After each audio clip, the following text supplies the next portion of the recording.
Well, hello kinesiology students, it's Mr. Krenny here, and today we're going to be talking a little bit about the cardiovascular system. And we know that the cardiovascular system is there to get oxygen from the atmosphere into our bodies, into our working tissues. And really in kinesiology, we're really looking at how it impacts our muscle function.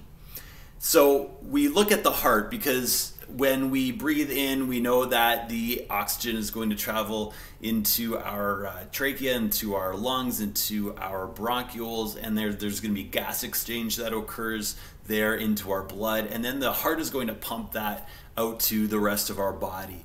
And when we talk about training the cardiovascular system, a lot of times we can focus in on training the heart. So let's look at the heart a little bit and see how that functions and how we can increase our cardiovascular performance by changing what happens to our heart. So really quick, we're going to talk about this very simple diagram here on how the heart is functioning. So track with me. Blood is coming from our working tissues without oxygen. The oxygen's already been delivered. Now there's carbon dioxide in the blood, and that's the blue side over here. So our inferior and superior vena cava are there to deliver that deoxygenated blood. The inferior comes from any tissues below the heart, and the superior is going to deliver the blood from any tissues above the heart. It's going to enter into our right atrium. And when our heart contracts, it's going to start with the atria, and so that right atrium will push and squeeze and contract, and the blood will be pushed through the tricuspid valve here into the right ventricle, and the right ventricle will then squeeze and contract next, and it will push down into the pulmonary artery through the pulmonary valve. Now please keep in mind at this point, both atria and both ventricles contract at the same time. And your heart has this in-house conduction system starting with the SA node, and it sends a signal to contract all the way down, and it works kind of like squeezing a tube of toothpaste. And it starts at the top, kind of goes down to the bottom, and pushes out what the blood that's in there. So anyways, it's pushing out through the pulmonary artery, and remember, an artery is any blood vessel that's going away from the heart. It's going to push it into the lungs, and there it's going to pick up the oxygen that it needs. Okay? From the lungs, there's going to be an entry point back into the heart through the pulmonary veins. And the pulmonary veins will enter into the left atrium, and when that contraction is occurring, the left atrium are pushing the blood into the left ventricle through the bicuspid valve, and from the left ventricle, that is getting squeezed out into the aorta through the aortic valve out to the rest of the body. And your left ventricle is the largest of the four chambers of the heart. It is the part that's contracting the most, it's the thickest, it's got the most muscular tissue. Of course, the whole heart is a muscle, but the left ventricle is the key that's pushing, and you can see why. When it's pushing blood throughout the rest of the body. If you think of your right ventricle, it's only got to push blood to get to your lungs, and that's it.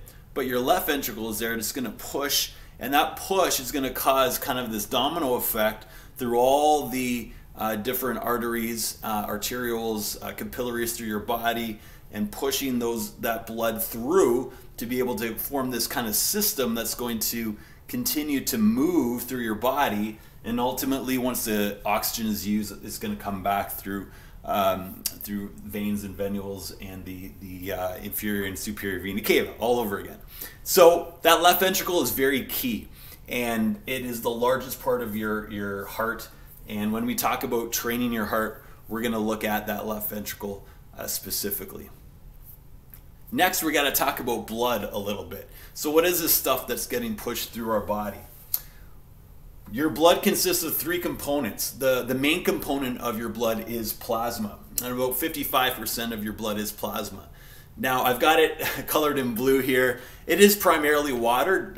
Most of your plasma, the vast majority of your plasma is water, but there are other smaller components in it, minerals and gases and other things that make up your plasma. And if you were actually to spin out your blood and look at it, it would look more yellowish, your plasma would.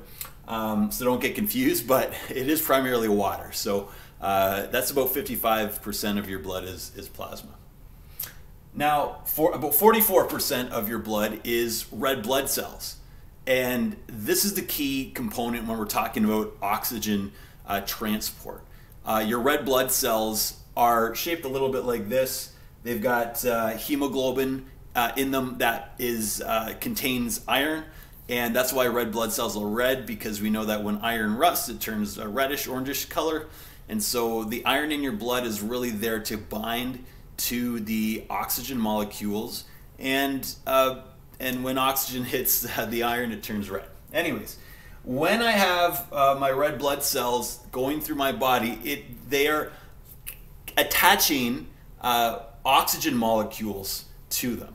So my red blood cells, when my lungs are sending oxygen, and their gas exchanges is occurring within my lungs and heart, then that is picking up the oxygen that's going to attach to my red blood cells. So there's my O2 molecule here. Now, within the red blood cell, I have a maximum number of oxygen molecules I can attach. And the maximum number is 4. So if you think of a car, and you have a car that only fits 4 people, that's all you can fit. You can't legally squeeze anyone else in there. The trunk doesn't count. Yeah, you can only have 4 people. So the same thing is true with your red blood cells. You can only attach 4 oxygen molecules to your red blood cell. So that's it. You could have less, and that's what we call your O2 saturation, how much oxygen is attaching there, but you can't have more. So that's it. I can't stuff more oxygen into my red blood cells. We know that the atmosphere is around 20 to 25% oxygen, and even if I could put 100% oxygen into my lungs, it wouldn't matter, because I can only fit 4 oxygen molecules per red blood cell. So that's the main part. So the red blood cell is that transport system that's going to transport the oxygen, and it can only carry 4 per molecule. In your heart, you also have, in your blood, you also have white blood cells and platelets. Now, they are a small component, only about 1%, but we know that they're a very important component. Your white blood cells are what's going to fight infections and foreign entities in your body. And your platelets are there for the healing process. If you have a cut, your platelets are there to basically start the process of building back that repair. And there's a few other functions as well, but that's a small component. Not really much to do with oxygen delivery, but they are key components in your blood for other physiological reasons. Now, how do we become better cardiovascular athletes or individuals, right? How can I be better trained cardiovascularly? That's really what we're trying to look at here. So I have a few suggestions. This is not an exhaustive list, but these are some of the more important ideas behind what happens when we train our cardiovascular system. So the first point, if I start training my cardiovascular system, and remember that when you train your cardiovascular system, what you're doing is you're elevating your heart rate for at least 3 minutes or more. If we have a really high intensity, we're going to lower that, and we're going to be using our anaerobic energy systems. But if we go for at least 3 minutes and we're elevating our heart rate, then we are training our cardiovascular system. The first thing that we're going to see if we start training our cardiovascular system is we are going to develop a larger left ventricle. So this is the part where we see changes happening. So what will happen is when I start training my heart, because it's a muscle, it's going to pump more often, more frequently, and it's going to grow. It's going to grow like any muscle would grow when you use it. So if I have a slightly larger left ventricle, this is kind of an exaggeration, but bear with me. But guess what? I can fill it with more blood, right? I can put more blood in a larger container. And what I do when I increase the size of my left ventricle is I'm creating a larger container. So that's a key part. So what that's going to do is it's going to increase my cardiac output. So that Q letter there is my cardiac output. So when I have a certain heart rate and I have an elevated stroke volume, that's SV is stroke volume, with each stroke, with each beat of my heart, I can push more blood because I have a larger left ventricle, I have a larger container, then that's going to increase my cardiac output. Higher cardiac output, more oxygen delivery, and my cardiovascular system works better. So that's a key component there. Please note that if I have a higher stroke volume, guess what? I will have a lower resting heart rate. So when I'm at rest, because I can squeeze more blood, more red blood cells, and more oxygen, then I don't have to beat as hard. My heart doesn't have to work as hard to deliver the same amount of oxygen.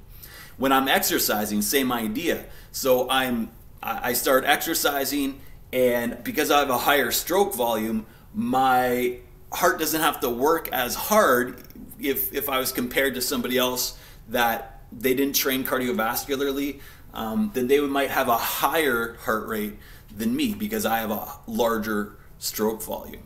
So having a larger stroke volume will actually lower my heart rate during exercise and at rest. A larger left ventricle also means an increase in filling time. Because I have a lower heart rate, I have my heart's not beating fast. I have a slower heart rate. Then my heart can fill. It has more time to fill. If I have a rapid heartbeat, I'm not pushing all the blood out as efficiently as I could. But when I have a longer filling time and then squeezing it all out, then I can get all that blood processed very, very well. Think about if you have like a longer time to like fill something up and then squeeze it, as opposed to in out, right? You're going to be much more efficient when you have more time to be able to squeeze something in and out. And then finally, a larger left ventricle means I have a stronger contraction. So each beat, because I have more muscle tissue there, will be stronger. Therefore, I can get rid of all the blood in that ventricle. There's no residual, little to no residual blood, and I'm pushing it through. And not only that, I can push it better through all of my blood vessels so that there's a better flow of blood through my body. And it's more consistent, and it's more regular, and it's that strength of contraction improves the flow of blood through my body. So it's not going to be as making my heart work as hard, which would mean an elevated blood pressure. When I have a larger left ventricle, I have a little bit of a lower or more balanced heart blood pressure, because it's able to squeeze and do the right amount each and every time, so that there's a better flow and less pressure overall on my arteries and veins. Okay, so when we train, we develop our heart muscle, we have a larger left ventricle, and that increases the amount of oxygen we can get to our muscles. The second important point is when we train our cardiovascular system, we have a higher hematocrit. And a hematocrit simply means the number of red blood cells we have in our blood. So if I can change this percentage to increase the amount of red blood cells I have in my blood, then I have the opportunity to get more oxygen delivered to my muscles. Remember, I can only attach 4 oxygen molecules to my red blood cell. So in order to transport more oxygen, I need more red blood cells. It's kind of like if I can only fit 4 people into a car, and I want to transport more people, what do I need? Well, I need more cars, right? Because I can't stuff more people into that car. So I need more red blood cells. So when we train cardiovascularly, we actually deplete the levels of oxygen in our body, because we're pushing our body to demand more and more oxygen. So what happens is your brain stimulates a hormone to be released called erythropoietin, an EPO for short. And when your body releases EPO, it stimulates your bone marrow to produce more red blood cells. And when you have more red blood cells going through your body, you can transport more oxygen. Now, that's what happens when you train your cardiovascular system. There's two ways that people do this in a maybe a little bit more artificial sense. The one is perfectly legit, and the other is banned in most sports. One of the legit way is altitude training. So if I go up to higher altitudes, I know that there's less percentage of oxygen in the atmosphere, and so my body just kicks in and says, you need more oxygen, so release more EPO, therefore more red blood cells, therefore greater oxygen transport. So this is why we see a lot of training facilities in the world at high altitude places. In Canada, a lot of people train in Calgary in the Rocky Mountains. In the United States, it's a lot of times in Denver, Colorado, that mile-high city. And that altitude training, when you get down to sea level, because your red blood cells live for about 4 months or so before they replenish, you'll see that training effect when you go down to sea level. You'll still have those number of red blood cells. When you go down to sea level, you'd have more red blood cells than the person who just trained at sea level if you did equal amount of training. So that's a legit way to increase the amount of EPO in your body and increase the hematocrit in your body. Blood doping is where you take, you can do this two ways. You can take EPO and inject it, and that will obviously tell your body to increase the red blood cell count. The other way is to simply take like a liter of blood out of your body and store it, and then your body will kick in and will grow more red blood cells because you've taken away all that blood, and now you're back to your normal blood level. And then you take that bag that you've stored and you inject it back into yourself, and then therefore, boom, you have more blood, you have more blood volume, you have more red blood cells and a higher hematocrit. So that's what happens with a lot of athletes. Lance Armstrong probably being the most famous, when you blood dope, and it can be dangerous because you thicken your blood really quickly, and can put you at higher risk for a lot of cardiovascular issues. But that is basically a couple ways that people do increase their hematocrit. Obviously, what we would like you to do is not blood dope, but to train well, and maybe if you got the opportunity, try some altitude training. So higher hematocrit, really key when we talk about training our cardiovascular system.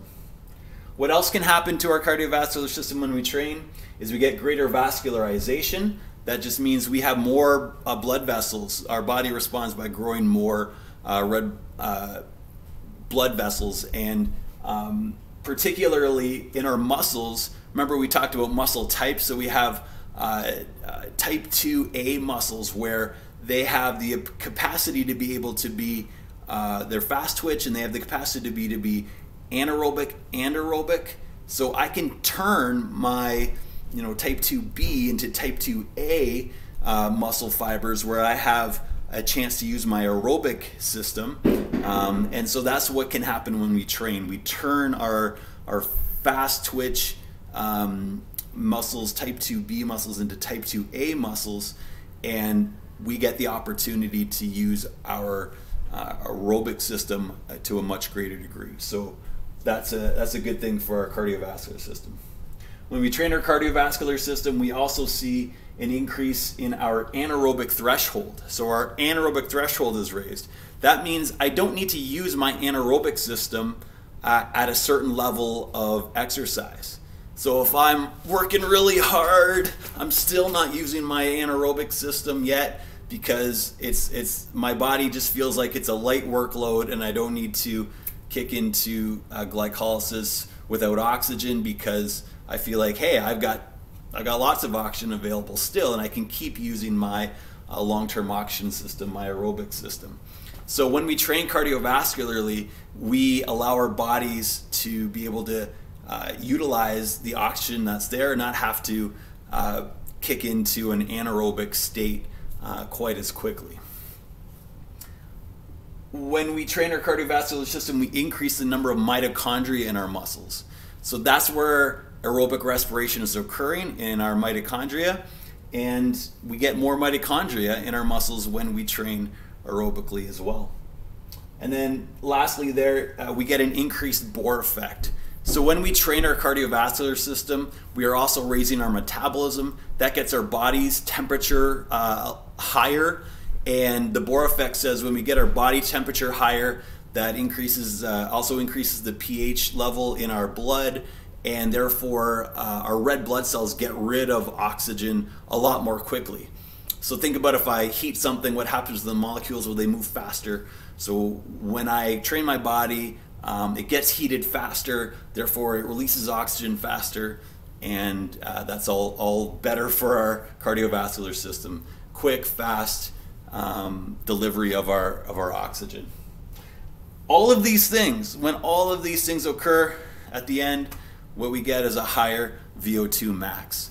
And a higher VO2 max just indicates a better functioning cardiovascular system. Thanks, guys.